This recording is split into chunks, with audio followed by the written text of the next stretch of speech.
All right, for a little bit more on this, we're now joined by International Relations Analyst and Honorary Professor at Wits University here in Johannesburg, Professor John Stremlau. Prof, thanks very much indeed for joining us.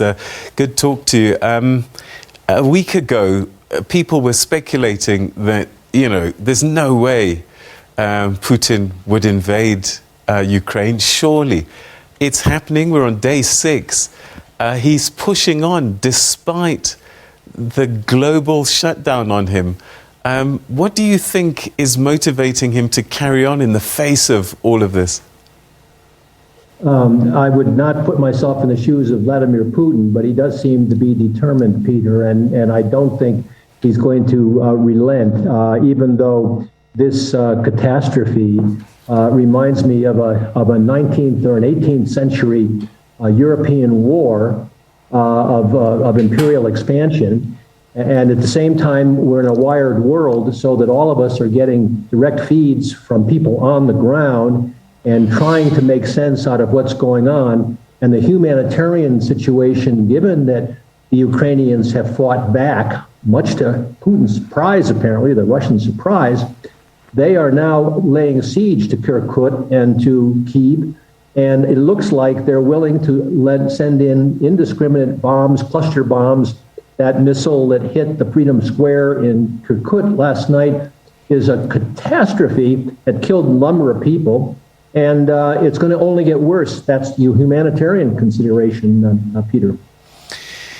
I mean, there's so much to talk about, but let's start with the United States, because it looks as if Joe Biden perhaps has managed this process pretty well going into this, warning, getting the allies together, and making sure that this is a joint and collective effort.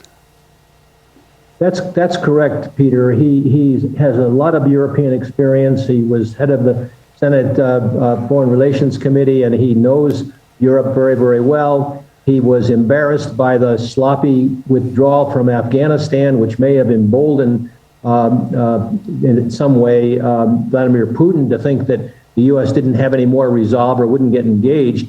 And Biden has played this very shrewdly and very carefully and not taken too much credit, but at the same time built a unified European response. It's full of surprises, Peter. This is a turning point in the history of Europe and maybe in world history. But there are so many aspects to this that deserve our attention. I just wanted to say that with regard to the students and the people trying to get out, I have listened to podcasts with regard to the pulling off of buses of able-bodied young Ukrainians, and there may be some of that at the border, but there are thousands of African students. I mean, there are 4,000 Nigerian students and 8,000 Moroccan students apparently in Ukraine, and they've all are trying to get out, but they may be confused with that prohibition against anyone 18 to 60 can't leave if he's male. Okay. All right, so maybe one of the unintended consequences for Vladimir Putin is that he's unified Europe in a way that he had not hoped, I'm sure. I mean, we've seen Germany take positions that maybe 2 weeks ago seemed very unlikely. Yes, you're absolutely right, Peter. This is a surprise to me. He's also, by the way, helped to unify the Republicans and the Democrats. We'll see what happens at the State of the Nation speech tonight, State of the Union speech. But Biden has very few detractors for his policy, except for Putin's buddy, Donald Trump. And Donald Trump, when praising Putin, was really slapped down. So maybe this will further dampen the chances of Trump's re-election campaign or his election campaign in 2024. It's too early to say, but there are all sorts of unintended consequences when you embark on a war like this. And it is so flagrant in its disavowal of the fundamental principles of the UN Charter and the African Union's Charter of Territorial Integrity and Sovereign Equality. And there is no way that governments can really embrace Putin unless they're autocratic, fellow autocrats. But for a democracy like South Africa, I don't see how. I know there's all sorts of debates going on about what South Africa's relationship with Russia is. It's complex, but the fundamental norms are being offended here, and I don't think you can ignore that. I mean, there's some hardliners like Belarus who are basically saying, look, yeah, we're in it with you. But some of his comrades that he would look to, like Cuba, whilst they support him, have failed to support the invasion. That must be difficult for him. It is, Peter, and it's not really right to use Belarus because he's got a puppet in Belarus, Lukashenko, and there was a faulty election in 2020 that reelected him. So that this is what he would like to see and thought he could pull off in Ukraine. Remember, in 2014, there was no sanctions when he annexed and broke the rules of, again, the international principles and the UN Charter by annexing Crimea. But that was then, and now in 2022, he's facing a united world against him. He really is a pariah. All right, so even if we're seeing this 40-kilometer long train of Russian military vehicles, even if he pounds Kyiv and takes over, is there a victory for him if the whole world is against him? It seems very problematic to me. I've never seen anything quite unfold like this. And again, we're in a wired world, so we have people with cell phones and people with social media contacts that they can exercise. And Elon Musk is throwing up satellites that are going to be available for the Ukrainians, apparently. So there's all sorts of things going on. But the bottom line is that he really is isolated internationally. And he is facing real nationalist resistance on the part of the Ukrainians. And once he lays siege to Kirkuk and to Kyiv, he's got to just bomb and wreck civilian buildings and wreck civilian lives. And that's going to cause further unrest and resistance, I think. I don't think there's going to be an easy cave-in. And he doesn't, because he tried to take Kirkuk last night, and apparently his forces were repulsed. So I think a siege is likely, and that's going to be really a humanitarian disaster. Could we be at a point where the international community needs to find a way to help Putin out of this problem and save face?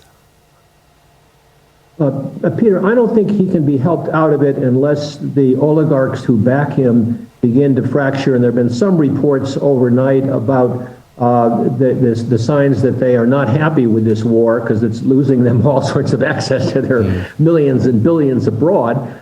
But also, there have been demonstrations, courageous demonstrations in Russian cities, not a lot of people, but they've already arrested, 1,600 people, maybe more than that. And so, therefore, I think the only way that you're going to stop Putin is if the Russians somehow decide to dislodge him and either coup him or force his resignation by other means. I don't think that's going to happen tomorrow or the next day, but I do think it's getting onto untenable ground, and he didn't expect it. He thought it would be an easy rush. We'll talk about Putin's future just now, but Alexander Lukashenko, is this the last thing for him now? That after this, can he survive? I don't know enough about Belarus politics, but he certainly got through that last faulty election. And, Putin wants to put satellites or puppets in the old Soviet republics. But he's going to run into what the real question ahead is, not so much Lukashenko and Belarus, but what about the Baltics? Because they're members of NATO, as is Romania and Poland. And Biden has drawn a red line here, and I don't think that under Article 5 that they can put up with anything like what Putin is doing in Ukraine. I just feel really badly for the Ukrainian people who ought to be free to self-determination like we like to have in African countries here, democracy and self-determination. Putin in Russia, he's been at the helm for more than 2 decades now.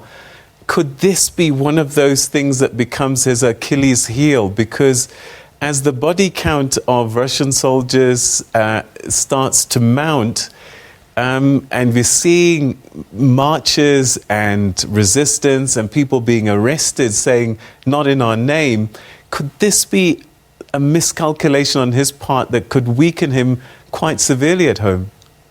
Well, that's one thing we've got to keep an eye on, and I hope your program does, because that's the critical question. He did change the Constitution in like a good African autocrat, and he's got himself in power now until 2036, when he'll be in his mid-80s. I'll be 92, and so he's not going anywhere unless he's forced to go somewhere. And it's very, very hard to know, other than we hear these isolated, and all the reports come out about his unwillingness to listen to his advisors anymore, and he's just a one-man show. But you can't run a government that way, and so let's see what happens. But I would hesitate to predict. On the other hand, Peter, I think you're onto something here that's very, very important, much more important than whether or not Africa can do anything.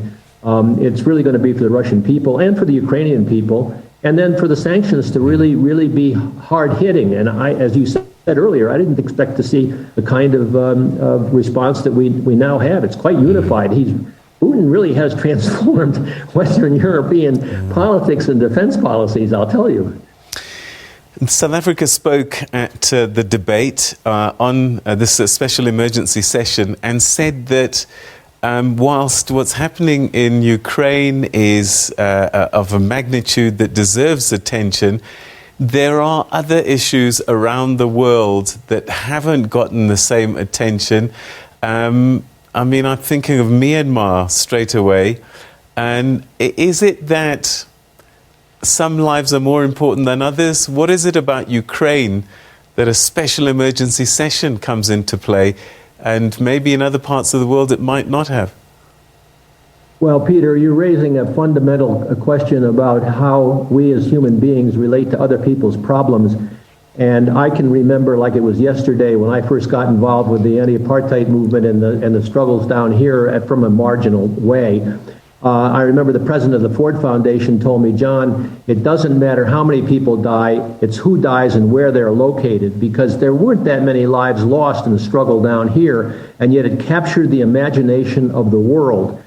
Zelensky, much to my surprise, because he's an ex-comedian, as you know, has really captured the hearts and minds of the European Union people and the NATO people. And his people have shown a tenacity and a creativity and a resistance that really does speak to national self-determination and national identity.